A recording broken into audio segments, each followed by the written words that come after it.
Boa noite. Então, estou aqui mais uma vez, numa quinta-feira, às 20 horas. Essa quinta-feira está especialmente fria aqui no Rio Grande do Sul. Hoje passei o dia inteiro com frio. FR Beauty entrando. Obrigada, Débora. Oi, querida. Ana. Olá. Deixa eu botar o comentário aqui que eu já aprendi a fazer. Dr. Marcelo Moreto, que honra. Rafael Sefrim. Então, o assunto hoje é banco de óvulos. Ou ovo doação, né? Mas eu acho que o pessoal entende mais como banco de óvulos. Tá bem.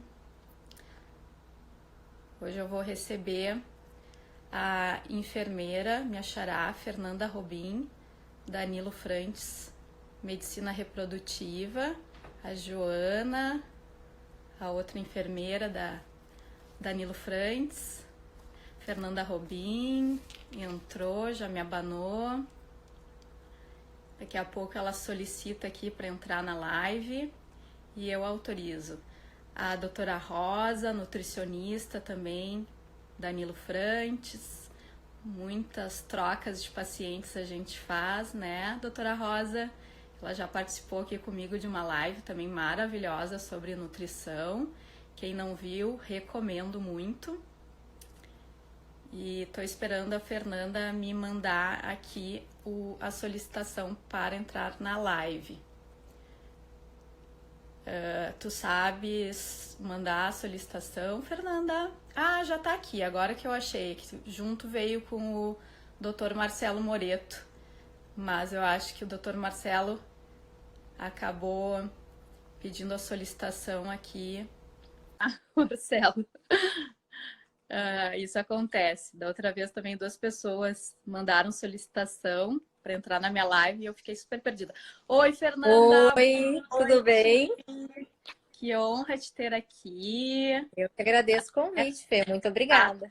E até que enfim a gente conseguiu marcar essa live. Fazia tempo que eu tentava Estava encantada marcar com a mesmo. Fernanda, mas a Fernanda é muito ocupada, trabalha em Porto Alegre, na Clínica de São Paulo, estava fazendo mestrado, está fazendo ainda mestrado, né, Fernanda, na área também de ovo Aham, doação, que é o isso tema da nossa live. aí. Tá, o pessoal já está entrando aqui. Então eu vou me apresentar. Para quem não me conhece, eu sou a doutora Fernanda Pacheco, sou ginecologista e atuo na área de reprodução humana há 12 anos. Comecei aqui em Porto Alegre com o Dr. Nilo Frantes e aqui estou até hoje. Já fiz estágio na Austrália, já fiquei 1 ano e meio em Nova York, fazendo uma subespecialização na área de reprodução humana, que é em preservação de fertilidade. E tenho a honra de trabalhar numa clínica tão bem organizada, com múltiplos profissionais excelentes e que nos dão todo o apoio para a gente fazer o melhor trabalho possível e oferecer todas as opções que existem no mundo para as nossas pacientes e os nossos casais tentantes. Né, Fernanda? Agora a Fernanda vai se apresentar. Bom, então, muito obrigada, Fê, pelo convite. Realmente estava encantada essa nossa live, né? Estávamos tentando organizar algumas semanas já, mas finalmente conseguimos. Que bom. Então, eu sou a Fernanda Robin, eu sou enfermeira da Danilo Frantes, já atuo nessa área faz 10 anos. Sou especialista em reprodução assistida, tenho MBA em gestão, sou enfermeira pela URGS e estou terminando o mestrado em ovo doação também. Meu tema é ovo doação. Gosto muito de falar sobre esse assunto, né? Então, hoje a gente vai fazer um bate-papo bem leve. A gente gostaria que vocês mandassem perguntas para que a gente possa ir respondendo ao longo da live. Né, Fê? Eu fico muito feliz de poder trabalhar com a Nilo Frantes, porque realmente é uma clínica que oferece múltiplas possibilidades para os seus pacientes, né? E é um grande prazer trabalhar com a Fê também em parceria. Então, tá. Então, eu vou falar como é que funciona, né? Às vezes, muitos casais que não estão conseguindo engravidar, eles ficam meio perdidos, não sabem o que fazer. Às vezes ficam até um tempão com o seu ginecologista e acabam não sendo bem orientados. Então, o que a gente diz? Que a infertilidade é quando o casal, quando a mulher tem menos de 35 anos, eles estão tendo relações pelo menos 3 vezes por semana, desprotegido, e no prazo de 1 ano não conseguiu engravidar. Então, já tem indicação de procurar um especialista em reprodução para investigar. E quando a mulher tem mais de 35 anos, a gente espera apenas 6 meses. Se não engravidou, já tem indicação de procurar ajuda, né? Fazer todo o rastreamento de infertilidade e aí, descobrindo o problema, a gente vai indicar a inseminação ou uma fertilização em si. Por que eu estou dizendo isso, né? Porque, na verdade, às vezes, uma mulher com 34 anos tenta engravidar e fica, às vezes, 6 anos com o seu ginecologista tentando, sem ter um encaminhamento direto para um especialista. E são esses casos que daqui a pouco ela vai chegar com a gente com 40, 41 e daqui a pouco já não vai conseguir mais engravidar. Então, assim, nós mulheres, nós nascemos com um número X de óvulos e a gente vai perdendo ao longo da vida. A gente não forma novos folículos e dentro dos folículos que estão os óvulos. A cada mês, quando a mulher menstrua, também tem uma leva ali de folículos. Eu digo que é como uma largada de cavalo, por exemplo. Aí deu a largada da corrida, vários vão correr, mas só um vai chegar e vai ser o folículo dominante e o resto todo vai morrer. Então, ao longo da vida, a gente vai perdendo inúmeros folículos. E chega um momento, uma idade, que para mim pode ser 35 anos, para uma outra mulher pode ser com 41, 42, para outra pode ser com 46, que daqui a pouco ela vai tentar engravidar e não vai conseguir porque o ovário dela está com dificuldade de formar um bom folículo, porque já não tem mais essa reserva, ou se forma um folículo, ele não tem qualidade. E muitas vezes a gente tenta fertilização, porque é difícil a paciente, né, já de cara, não, eu vou querer um banco de óvulo. Muitas vezes ela tenta inúmeras vezes fertilizações, que a gente vê que ou não forma o folículo, ou se forma, a gente não consegue capturar nenhum óvulo, ou daqui a pouco tem óvulos, mas não formam bons blastocistos, que são embriões do 5º dia, que é o momento que a gente ou vai congelar esses embriões ou vai transferir, ou daqui a pouco a gente tem os embriões, mas vai fazer biópsia para ver a genética e tem malformação. E aí, justamente porque tem malformação, também com a idade, a mulher tem mais chance de abortamento, de perdas gestacionais, porque esse embrião que se formou, e o embrião, quando ele se forma, ele depende muito do maquinário, das estruturas internas do óvulo. Então, depende muito do fator feminino, mais do que o fator masculino para formar bons embriões. Então, com a idade, às vezes a gente tem a chance de não ter o óvulo que a gente precisa para formar o embrião, ou se a gente tem um embrião, ele não é cromossomicamente normal. A gente vai perdendo a habilidade também de corrigir erros no DNA e na divisão, né, que precisa ter no número de cromossomos para formar o óvulo que vai fertilizar. Então, vários problemas podem acontecer com o passar dos anos. E aí, muitas vezes, a gente vai ter que recorrer a um banco de óvulos. Esse processo, às vezes, é muito dolorido para a mulher, às vezes, elas até aceitarem, pode levar 2, 3, 4 anos, né, até elas se convencerem. Umas se convencem mais rápido, outras querem tentar N fertilizações. E às vezes se tem o conceito de que a fertilização in vitro vai resolver o problema de idade, mas não. A fertilização in vitro ela é muito importante A indicação master da fertilização in vitro, digamos assim, é para fator masculino, quando não tem um número suficiente ou não tem uma motilidade boa, os espermatozoides para alcançar aquele óvulo que está lá na trompa da mulher, né? Ou quando a trompa é bloqueada. Essas são as duas indicações clássicas de fertilização.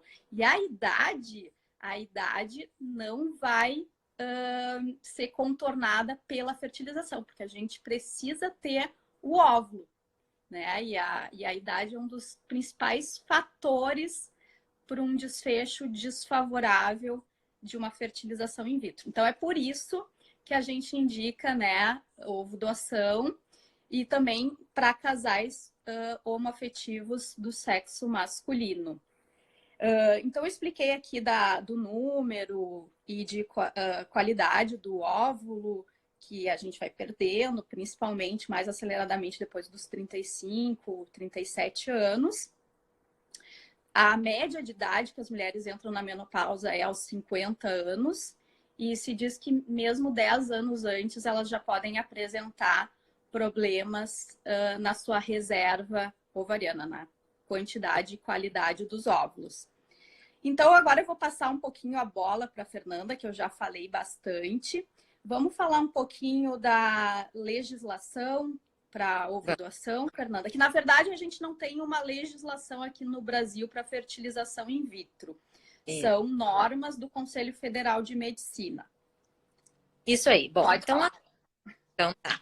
Então isso, a gente não tem uma legislação específica para ovo doação, né? Nós temos algumas diretrizes da diretoria colegiada, que a gente chama de RDC, que são resoluções da diretoria colegiada, e a gente tem algumas normativas do Conselho Federal de Medicina.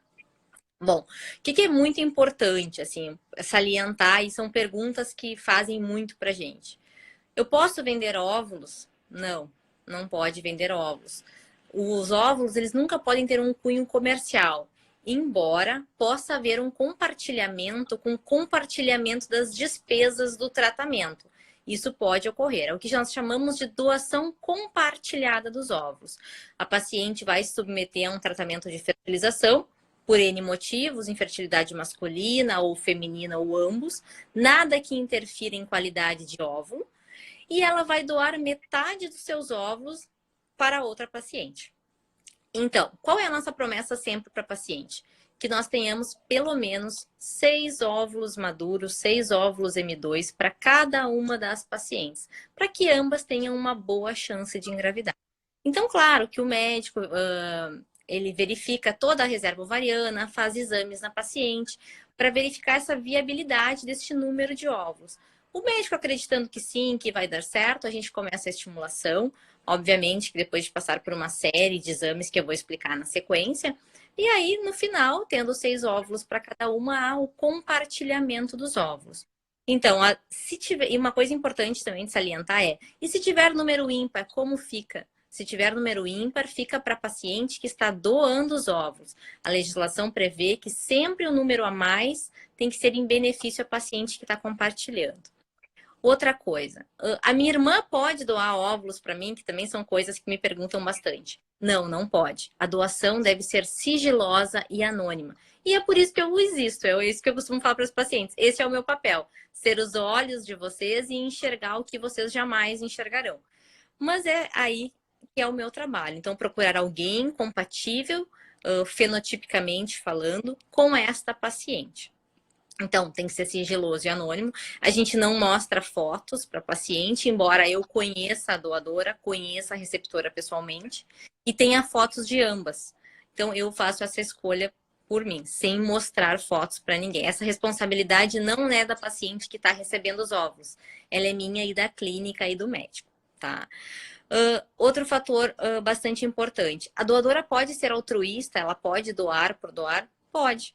Ela pode doar por doar. Claro que é um número menor, bem menor que nós temos, né? Eu costumo brincar que... Brincadeiras estão liberadas, que eu já conversei com a Fernanda antes. Sim, brincar adoramos ninguém brincadeira. ia pensando, ai, que vontade que eu tô de doar meus óvulos hoje, vou procurar uma clínica, né? Que isso é um processo, tem pessoas que querem ajudar porque já viram pessoas da família ou próximas nessa dificuldade.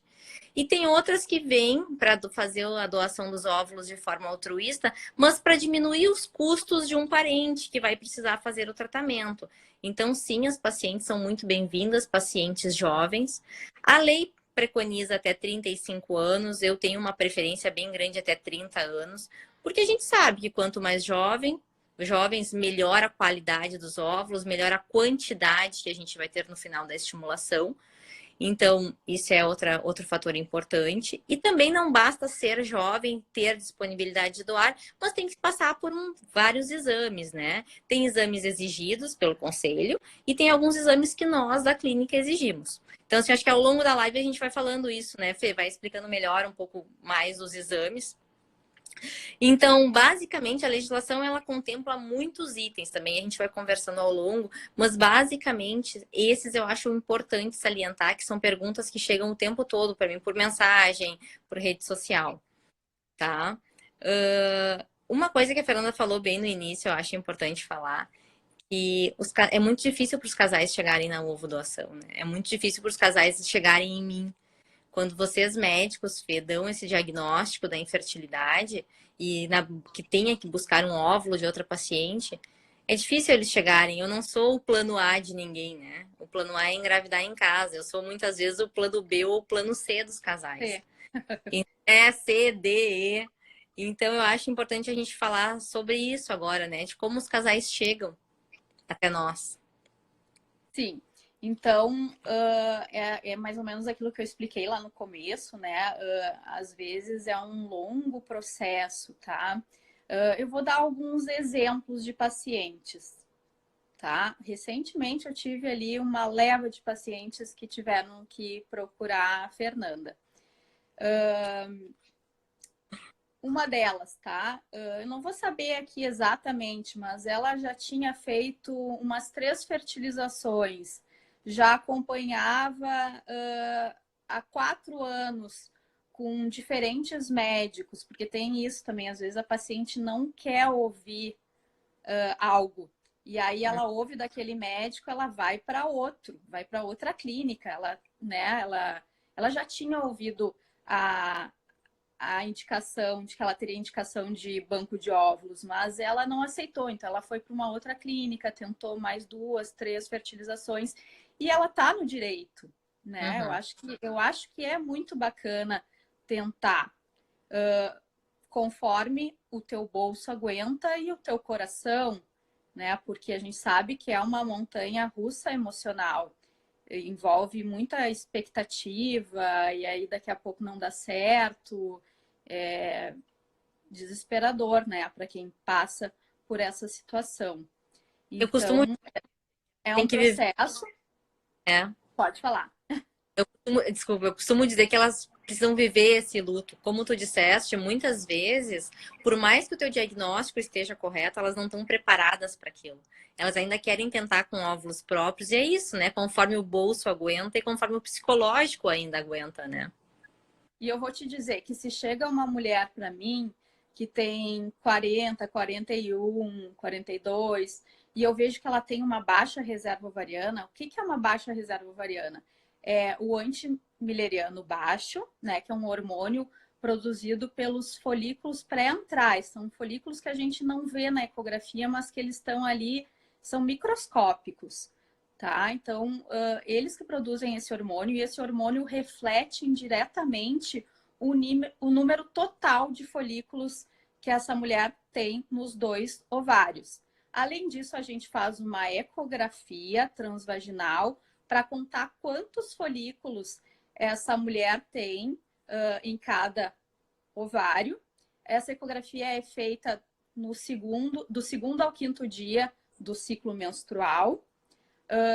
Acima de 7 folículos seria um número bom. Abaixo de 7, a gente diz que já tem uma reserva ovariana comprometida. E a gente vê também o FSH, que é um hormônio que vem aqui da hipófise e manda lá no ovário. Só que esse é o mais tardio, o que leva mais tempo para alterar. Os melhores são ecografia e antimileriano. Mesmo que eu veja que ela tem uma reserva baixa, eu ainda estimulo que ela faça uma fertilização. Porque tem casos, eu já vi mulheres com antimileriano de menopausa. Quando eu fiz, né, o fellow em Nova York, acompanhei muitas pacientes que faziam quimioterapia. E quimioterapia é uma coisa que degrada os folículos, mata a maioria dos folículos. Então, são pacientes que têm uma reserva ovariana baixa, e mesmo elas tendo antimileriano quase indetectável, baixo número de folículos, elas às vezes conseguiam engravidar, e até espontaneamente. Então, eu incentivo, não vou dar essa como a primeira opção.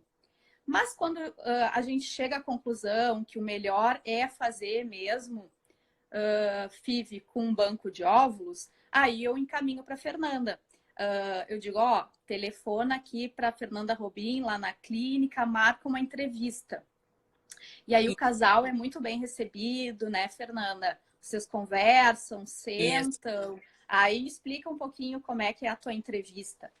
Então, assim, Fê, só confirmando o que tu estás falando, eu vou ser bem sincera, eu gosto muito de atender os pacientes que já passaram por algum procedimento de fertilização com óvulos próprios e já se deram conta, de certa forma, que realmente não dá mais com aqueles óvulos. Porque algumas vezes, inclusive, eu já atendi alguns casais e eles estavam muito na dúvida. Eu disse, volta com o médico e vamos tentar ainda com os teus óvulos. Vamos falar com o médico e vamos tentar. Por quê? Porque eu sempre tenho medo da dúvida do e se? E se eu tivesse tentado, não teria dado certo? E se eu tivesse tentado, não teria sido diferente? Então, eu acho que quando eles chegam em mim, eles já têm que ter essa certeza. Eu tentei, eu fiz o máximo que eu pude e agora eu vou pro meu plano B, pro meu plano C ou pro meu plano D. Então, eu brinco com os casais e agora eles fecham uma porta ou encerram uma página do livro e a gente vai começar a escrever uma nova história, né? Então, que é quando os casais chegam em mim e a gente começa a falar sobre a ovodoação. Eles chegam muito temerosos, assim, as informações que a gente sabe na mídia são muito poucas, na internet também, nem sempre fidedigno com a realidade, né? E é ali que eu explico como vai funcionar o processo, como ele vai ocorrer desde o início. E muito mais do que o processo em si, eu sempre procuro entender como esses casais estão enxergando a ovodoação, como eles estão enxergando esse filho, né? Porque tem alguns que acabam me dizendo, bom, Fernanda, mas se eu vou fazer tudo isso, se eu não vou poder usar meu óvulo, por que eu não adoto? Não adoto uma criança, né? E eu sempre falo a mesma coisa, que uma criança adotada, ela tem uma história e ela tem uma família. E essa criança vai ser adotada com tudo isso, ela tem uma bagagem. O filho da ovodoação não. O filho da ovodoação não tem outra história e não tem outra família. Então, a primeira coisa que eu falo assim, a gente tem que desvincular filho de gameta. Filho não é óvulo, filho não é espermatozoide. Filho é óvulo, espermatozoide, útero e família disposta a criar. E a gente tem praticamente tudo isso com eles. A gente não tem um gameta, né? Então, aí os casais começam a entender e começam a desmistificar um pouquinho que aquele filho não é deles, né? E aí a conversa começa a fluir também. Então, a gente passa por essa fase de explicar como funciona, como é esse filho, qual vai ser a imagem desse filho para essa família. E aí a gente vai para o processo, que é onde eu coleto todas as informações dos pacientes, do casal, tanto da mulher quanto do homem. Porque eu costumo dizer, eu não vou achar uma outra pessoa, por exemplo, eu não vou achar uma outra Fernanda Pacheco, eu vou achar alguém semelhante, com características próximas, e o que não for semelhante à Fernanda, por exemplo, que é um exemplo que eu estou dando, que seja do marido, da família do marido. Então, sempre eu procuro conhecer um pouquinho mais sobre a família dos casais, para avaliar como a genética se comporta nessa família. Essa mãe e esse pai geraram que tipo de filhos? Como são? Porque às vezes a gente sabe que nem todos são parecidos, né? É parecido com um tio, um irmão não é parecido com o outro. E é isso que eu gosto de ver, como a genética se comporta. E a partir daí, eu vou buscar uma paciente com traços semelhantes, características fenotípicas semelhantes. Então, os casais, depois da nossa conversa, eu acho que muitas vezes já saem um pouquinho mais seguros, né? Todos têm meu contato particular, a gente segue a conversa até eu encontrar essa paciente. Então, quando eu encontro a paciente compatível, eu aviso vocês, né? Olha, tem os óvulos para paciente e a gente começa então o processo. Que aí é quando eu jogo a bola para o médico de novo e vocês começam o preparo. Acho bacana, Fê, agora a gente poder falar como faz esse preparo, né? Porque os casais também ficam em dúvida. Muitas vezes já fizeram a fertilização e já usaram muitas medicações injetáveis e me perguntam, ai, vou ter que usar tudo aquilo de novo? Eu disse, não, agora é mais tranquilo. Então, acho que tu podia falar como é esse preparo depois que a gente tem os óvulos, né? Tá, eu só vou comentar aqui que a Andrea tá falando bastante. Ela diz que graças à ovodoação que ela tem hoje a filha dela que se chama Luana. E agora ela comentou de novo que ela fez um total de 8 fertilizações, 6 com óvulos próprios. Essa é uma guerreira, viu? Só insistente. Isso aí, tem que dar certo mesmo. Ela é uma de primeira. Ela é um casal muito do coração da gente. Uhum. Querida. E aí ela disse que fez 2 tentativas com óvulos doados e daí a última que deu certo. Que bom. E uma coisa só que eu quero falar sobre isso, tá? Porque, na verdade, assim, ficou uma falsa ideia de que a mulher pode engravidar com 50, com 52, porque as atrizes de Hollywood engravidam com 50, 52, maravilhosas. Então ficou uma falsa ideia e não falam que isso é óvulo doado. E eu acho que esse tabu tá caindo, tanto que vem aqui a Andrea se expor. Parabéns, Andrea, que muitas vezes as pessoas não sabem lidar direito com isso, se escondem, se não escondem, tem vergonha, culpa também. Por que eu fui deixar para mais tarde? E N coisas assim. Então, eu só queria falar isso. E aí, outra coisa que a gente não falou, a gente falou muito da mulher que ainda está menstruando, mas que a gente vê que já tem uma reserva ovariana baixa. Mas mulheres que estão na menopausa, também elas podem recorrer a um banco de óvulos. Porque daí a menopausa é mais fácil de aceitar. Daí sim, a mulher não ovula mais quando está na menopausa. Não tem mais como estimular, mesmo que a gente use uma dose cavalar de hormônios injetáveis, não tem mais ali o folículo que vai crescer. Então, ali está bem documentado de que precisa de banco de óvulos. O mais difícil é isso, a mulher que está menstruando, mas que a gente vê que a qualidade do óvulo não está sendo boa. E daí deixa eu só acrescentar mais uma coisa que tu falaste também, Fernanda, que tu gosta, né, de ter a paciente que já tentou várias vezes para ficar bem convencida do banco de óvulos. Mas eu já vi... Eu lá em Nova York também com essas pacientinhas pós-quimioterapia, já tentaram, foram para ovodoação. E lá pode usar até o óvulo da irmã. As regras são mais liberais nos Estados Unidos. Ela usou, teve gêmeas, e aí deu uns 3, 4 anos, ficou grávida espontaneamente. Então também não dá para afirmar, na medicina 2 mais 2 nem sempre é igual a 4. Às vezes 2 mais 2 é igual a 5. E eu tô achando bem interessante toda essa pandemia, que eu acho que todo mundo tá tendo uma aula sobre medicina. Que às vezes tem muitas perguntas, quanto por cento é isso? Não, a medicina não é uma ciência exata, não é como engenharia. A gente ainda está engatinhando em vários conhecimentos. Não sei se um dia a humanidade vai entender todo o corpo humano, porque nós somos, né, seres muito complexos mesmo, né? Então, voltando ali para a tua pergunta, como é que a gente faz esse preparo? Se a mulher está na menopausa, eu vou ter que usar hormônios estrogênios, né? Que são hormônios que uma mulher na menopausa já usa para evitar os sintomas de menopausa. Geralmente quem tem útero usa junto progesterona, mas nesse caso eu vou usar só o estrogênio para engrossar o endométrio. Que na menopausa o endométrio, que é a camada que vai receber o embrião, que é como se fosse o solo fértil ali do útero, ele é bem fininho na menopausa. Então eu preciso engrossar esse endométrio, ter mais de 7 milímetros, pelo menos, para receber esse embrião. Então, o tratamento vai ser com hormônio e eu vou controlando com ecografia até atingir 7 milímetros. Atingiu 7 milímetros, a gente vai contar 5 dias depois, ela vai estar transferindo o embrião, porque o embrião tem 5 dias de vida quando a gente congela.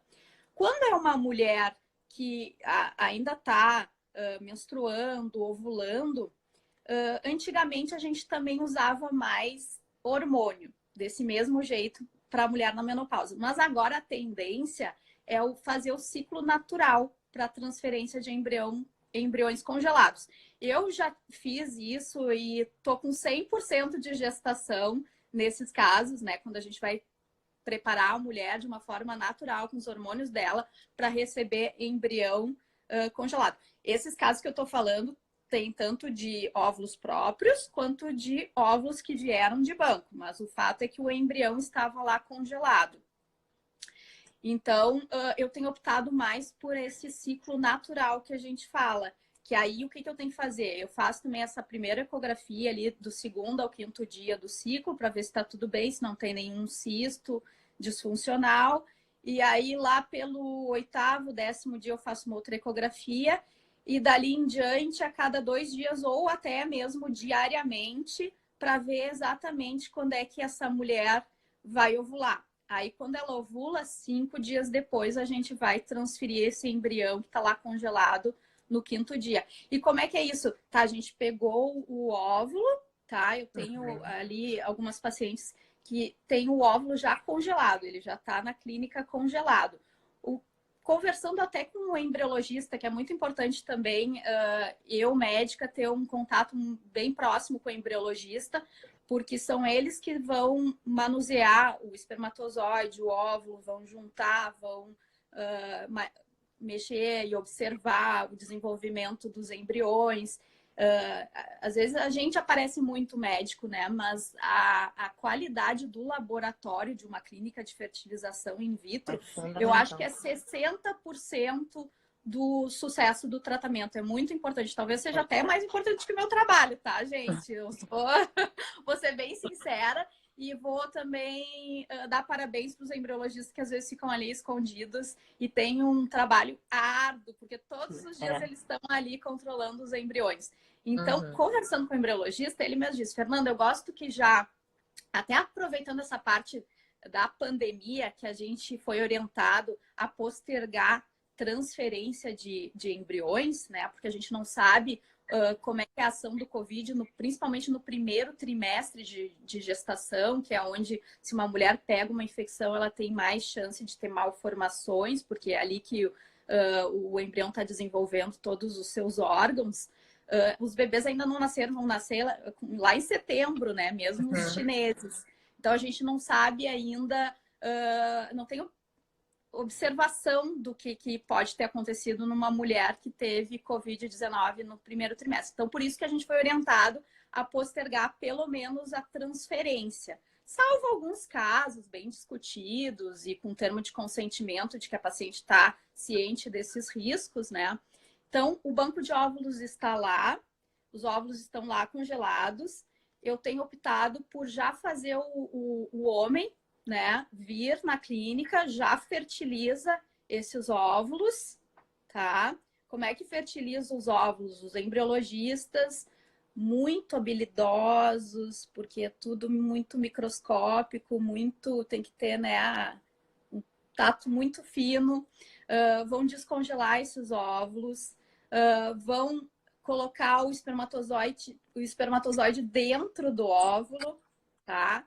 Aí vão ficar observando no próximo dia quais deles fertilizaram, vão ficar acompanhando até o 5º dia de vida. Quando o embrião chega no 5º dia de vida, já houve uma seleção natural, né? Antigamente a gente transferia o embrião no 3º dia. Agora a gente postergou para o 5º dia. E aí, do 3º para o 5º dia, é o maquinário do embrião. Então, aquele que chegar no 5º dia é um embrião já de melhor qualidade. Embora ele pode ser lindo também, a gente ainda não sabe a genética dele, né? Que isso também é uma opção. Depois, biopsiar esse embrião do 5º dia, tá? Geralmente, quando é óvulo de banco, a gente não tem biopsiado, porque são pacientes jovens, abaixo de 30 anos, a chance de ter alguma malformação é bem baixa. E até a clínica, eu estava falando de novo com o embriologista, ele me falou que tem um estudo na clínica que eles fizeram que mostrou que está tendo mais gestação com embrião que não foi biopsiado do que os que foram biopsiados no caso de banco de óvulos que vieram de mulheres com menos de 30 anos. Isso já é diferente para mulher de 40 anos que usou o seu próprio óvulo, né? Então, essas coisinhas que eu queria acrescentar aqui. E para acrescentar, Fê, porque hoje a gente sabe que é um fator estressor para o embrião essa biópsia, né? E os Sim. casais, muitas vezes, como eles já vêm de diagnósticos prévios e muitas vezes de fertilizações prévias, onde vocês médicos falam que sim, nós temos que fazer análise genética para evitar um problema genético, quando eles chegam em mim, eles querem fazer também. Não, a gente vai fazer análise genética. E ali eu explico, não. Na reprodução, a gente tem que calcular o ônus e o bônus em tudo. Eu tenho uma infinidade de coisas para fazer que eu posso melhorar a chance de sucesso. Mas a gente também tem que saber o que sim faz bem naquele momento e o que não. Então, assim, não é, como a Fernanda falou antes, não é uma receita de bolo. Nem todos os pacientes serão feitos os mesmos tratamentos, né? Então, na grande maioria das vezes, a gente não faz análise genética nos embriões. Justamente para isso, para não submeter o embrião a esse fator estressor e não diminuir a chance de implantação dele. Quando uma paciente de 40, 41 anos é fundamental, mesmo submetendo esse embrião a esse estresse, porque a chance de uma aneuploidia é muito grande, uma alteração genética é muito grande, né? Então, essa é uma pergunta bem frequente, Fê. Os casais já chegam em mim perguntando: eu quero fazer. Então, achei importante a gente falar aqui sobre isso. Certamente. E Fer, então, além dessa entrevista que tu faz com o casal e depois para recrutar a doadora, de saber os familiares e os antepassados, etnia, características, doenças, cânceres, né? E até eu queria dar uma brincadinha, né? Às vezes a Fernanda faz um trabalho até melhor do que a gente faz escolhendo o nosso parceiro, que vai ser o pai dos nossos filhos ou a mãe dos nossos filhos, né? A Fernanda faz um rastreamento até melhor, porque muita gente não fica perguntando as doenças da família do seu parceiro, né? Eu falo exatamente isso na consulta. Eu digo, quando vocês foram casar, vocês fizeram um checklist das doenças prévias da família? E eles me olham, não. Eu disse, pois é, deveriam ter feito. E aqui a gente acaba fazendo isso. A gente consegue fazer uma triagem, tanto das doenças crônicas, quanto das mentais debilitantes que apareceram ao longo da família, né? Eu geralmente, até os avós, eu consigo ter idade dos diagnósticos, qual foi a idade da morte e qual foi a doença, né, que aconteceu para eles morrerem. E isso a gente leva muito em consideração, porque uma coisa que é bem importante lembrar é: existe uma família perfeita? Não.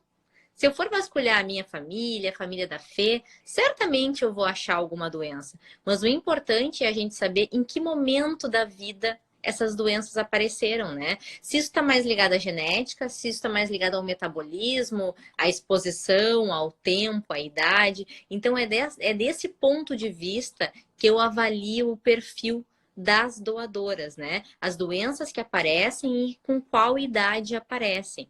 E é isso, a gente tem o comprometimento de não inserir uma nova doença na família desses casais. Então, eu brinco que a gente faz alguns melhoramentos genéticos. Tem algumas pacientes que chegam ali, mas esse cabelo crespo tu não precisa levar em consideração, a gente pode pensar num cabelo liso. Eu disse, pode, a gente pode pensar algumas Qualquer coisas. Qualquer coisa tem chapinha depois. Elas falam que já gastaram muito e aí elas querem um cabelo liso. Melhoramentos genéticos a gente faz também.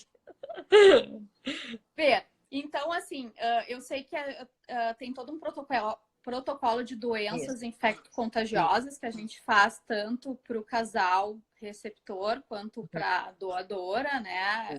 E qualquer outro casal que vai tentar qualquer método de reprodução humana, qualquer tratamento, que é HIV, hepatite, sífilis, HPLV, Zika vírus tem que fazer também. Esses exames geralmente são 6 meses de validade, o Zika vírus são 30 dias. E tu faz também a tipagem sanguínea, é importante, porque se a mulher, a receptora, for RH negativo, pode ter um problema que se chama eritroblastose fetal da mulher, ter um anticorpo contra a tipagem sanguínea com fator RH positivo e daí esse anticorpo destrói as hemácias do feto. tá? Claro que isso é mais importante numa segunda gestação, mas é por causa disso que é muito importante a tipagem sanguínea.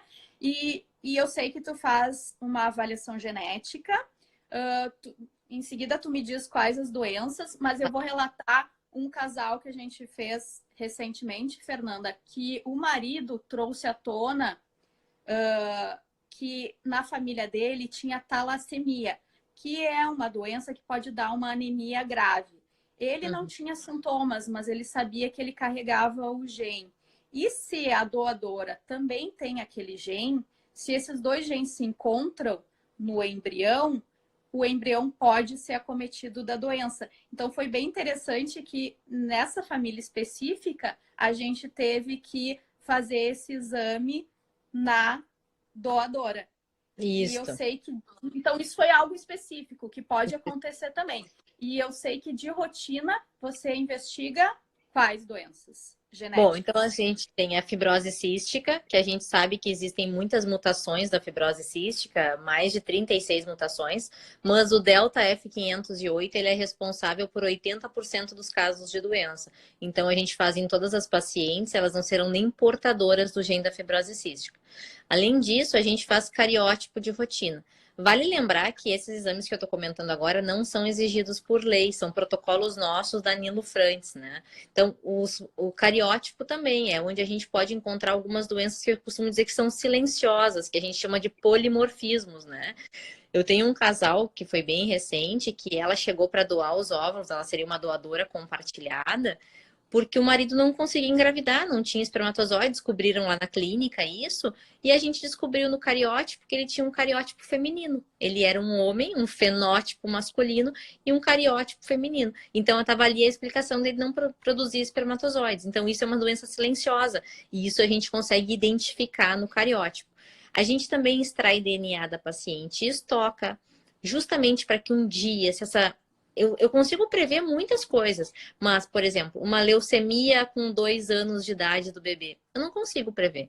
Mas pelo menos eu vou ter DNA estocado para que possa fazer uma testagem entre este bebê e a doadora dos óvulos para testar uma compatibilidade. E então, se precisar, por via judicial, pode-se quebrar esse sigilo, né? Sempre por motivos de doença e via judicial, a gente consegue quebrar sigilos. Graças a Deus, a gente nunca precisou utilizar, mas é mais uma segurança que o paciente tem, que tem DNA estocado, tá?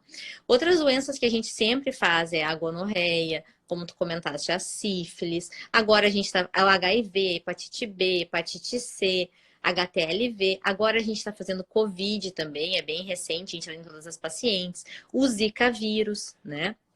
E a paciente tem que estar com todos os exames ginecológicos em dia. Isso é na casa da doadora, tá? Os exames ginecológicos em dia. Não pode ter feito tatuagem com tempo inferior a 1 ano. Não pode ter recebido sangue.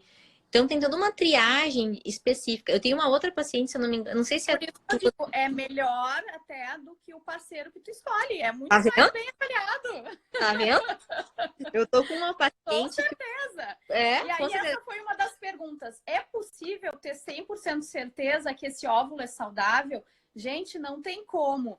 Por quê? Porque a gente vai ver a saúde daquela mulher que está doando. Mas tu não tem como saber como é que é a saúde daquela célula específica, né? A gente é uma célula, o óvulo, né? E é uma célula bem sensível. Se a gente fazer qualquer teste nele, ele não vai sobreviver. E aí a gente não vai conseguir usar ele. A gente faz teste no embrião. Só que mesmo assim, no embrião, o que a gente consegue ver? Ou uma doença que é cromossômica, né? Que são esses pares que a gente tem, que ali dentro que estão o DNA e o nosso código genético, que é uma coisa mais, digamos, mais grosseira, que aí pode ter uma trissomia do 21, por exemplo, que é o Down, só que a gente já vai no fenotipo da mulher saber que ela tem Down, e outras doenças, tipo Turner, ela não vai ter uma boa reserva ovariana também, né, para conseguir doar. Então, essas doenças cromossômicas, a gente, nem que se a gente não fizesse exame de cariótipo, a gente não ia conseguir esses óvulos. E outras coisas que a gente consegue ver no embrião são doenças monogênicas, que é um gene específico, como a Fernanda falou, da fibrose cística, que é acometido. Então, aquele a gente consegue detectar. E o ideal até é saber que a família tem tal doença. Às vezes, o pai e a mãe têm que fazer um probe e aí depois usar naquele embrião. Então, claro que não são todas as doenças, tem inúmeras que a gente não consegue rastrear porque são poligênicas, multifatoriais. Né? Então, essas vale a gente não lembrar. vai conseguir saber. E o embrião, ele vai ser o encontro do óvulo com o espermatozoide. Então, somente a célula, a gente não consegue ver tudo dela, né? E Uma coisa é mesmo algumas doenças, a gente, tipo autismo, que é multifatorial, nem no pré-natal se consegue ver, né? Nem por ecografia, nem por nenhuma avaliação genética.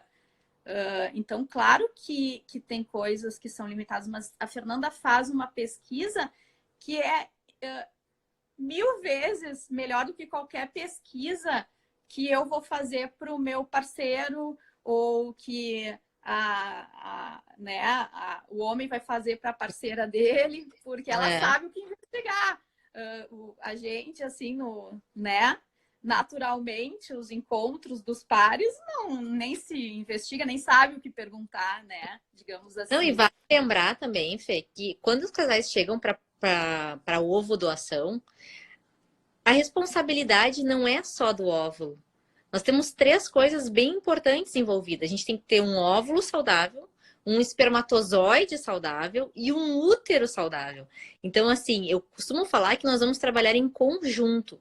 Eu vou me responsabilizar por esse bom óvulo, o homem também tem que se responsabilizar por esse bom sêmen, né? E a mulher pelo bom útero. Então, por que eu tô falando isso? Porque na ovo doação, as pessoas colocam uma responsabilidade muito grande nos óvulos.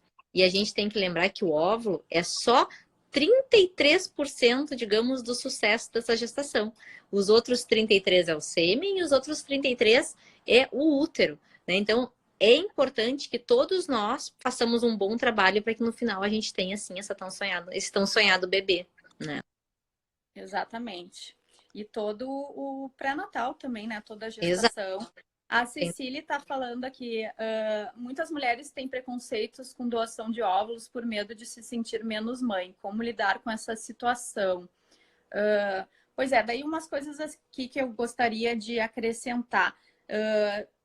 As pessoas ficam com muito medo, né? Não é minha genética. Mas, na verdade, o que diferencia o meu genoma de uma mulher japonesa, chinesa, negra, da Suécia, é uma parcela mínima, que é 0,02%, porque a maioria dos nossos genes fazem as mesmas coisas. Eles vão fazer o dente, eles vão fazer a minha pele, que é igual para todo mundo, o cabelo.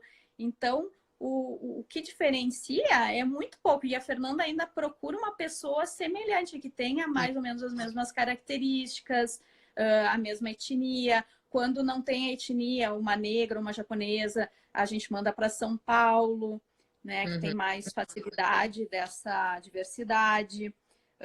Então, eu acho que isso que a gente tem que salientar, né? Ela vai ser mãe igual, porque está sendo gerado no útero dela, e mesmo que fosse fora do útero, se fosse adotada também, acho que é mãe igual, tá, gente?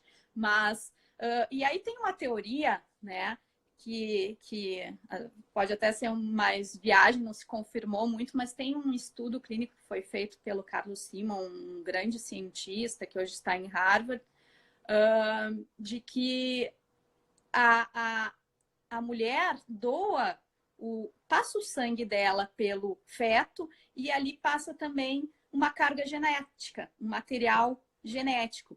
E que o embrião, ele vai pegando também essa carga genética e vai aderindo no seu genoma. Assim como a gente, quando contrai o coronavírus, a genética do coronavírus também entra dentro da nossa célula e modifica algumas coisas ali. A mesma coisa acontece na gestação, digamos assim. Isso. Tanto passa material genético do bebê para a mãe, tanto que com 10 semanas a gente consegue pegar o sangue materno e já saber todo o cariótipo do feto, né, com 10 semanas de gestação, porque tem DNA fetal circulante no sangue materno, assim também acontece essa troca da mãe para o feto. E que aí a hipótese dele, que claro que foi um estudo bem criticado, é de que pegando esse material genético, o feto também ficaria com características parecidas com a daquela mulher receptora, né, desse óvulo doado. E sem falar que depois o bebê vai nascer, a criança vai se desenvolver e ela vai pegar os trejeitos da mãe. Querendo ou não, eu sorrio um pouco parecido com a minha mãe, eu falo um pouco parecido com a minha mãe, eu penso, né? Então, desse jeito, é amor igual, né? Sem dúvida. Sem dúvida, assim, Fê, isso que tu falou é exatamente isso. Eu vejo nos casais esse início, essa dúvida do eu vou amar, vai ser igual, o que que eu falo para essa criança? Eu conto ou eu não conto? Porque são as dúvidas do casal. O casal pensa isso. Até porque, eu sempre falo, a gente não ama uma barriga. Quando a gente está grávida, a gente não tem dimensão do amor que vem pela frente. E o que que é a genética? Genética é o quê? São as doenças que a gente herda da família ou são as características fenotípicas, né? Quando a gente casa, a gente não sabe que características o nosso filho vai herdar. A única certeza que a gente tem que é do nosso gameta, né? Mas quando eu procuro uma paciente semelhante a essa outra, o sêmen do marido, e coloco nesse útero, essa epigenética que se fala tanto que vai atuar, que é essa expressão gênica, né? Vai se desenvolver como o bebê gerado em casa, como aquele bebê que transou, engravidou, menstruação atrasou. E quando nascer, este é o bebê daquela família, né? Ela vai enxergar e as pacientes me falam, Fernanda, o meu plano B, o meu plano C, o meu plano D virou o meu melhor plano A. Este tinha que ser o meu filho, esta tinha que ser o meu filho. E aquelas dúvidas todas durante os 9 meses da gestação, que sim, elas vão permanecer, elas não terminam no momento que elas engravidam, elas passam. Eu sempre digo, não é hoje, no dia que estão aqui, não é no dia da transferência, nem do beta positivo, que vocês vai terminar esse processo e vocês vão entender tudo. Não. O dia que nascer a criança é o dia que vocês começam a escrever a história da família de vocês. E aí vocês um dia vão me olhar e vão dizer, valeu a pena tudo, eu teria feito tudo de novo. E graças a Deus, ao longo desses anos, são esses os discursos que eu escuto dos meus pacientes, dos nossos pacientes, né? Eu pego eles para mim um pouquinho também, dos meus pacientes, e valeu a pena, eu faria exatamente tudo de novo. Este é o meu filho. Uma grande emoção. Eu, como obstetra, eu tenho a oportunidade também de participar do nascimento. Então, realmente, assim, a gente fica emocionada, porque são casais que passaram por muitas, né, dificuldades, poucas e boas, e toda essa montanha-russa aí emocional. E né, realmente são muito resilientes, assim, são exemplos. Bom, então assim, ó, a gente já tá com... Falta 9 minutos para encerrar. Eu vou dar uma apressada aqui, tá? Eu queria falar, assim, ó, da técnica de congelamento. Às vezes tem gente que acha assim, mas eu quero fazer nos Estados Unidos, eu quero trazer óvulos importados dos Estados Unidos. Eu que tenho contatos lá com médicas, eu sei que lá eles têm um grande banco de óvulos, que eles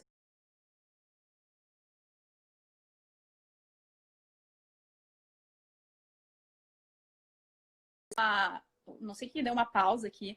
Cada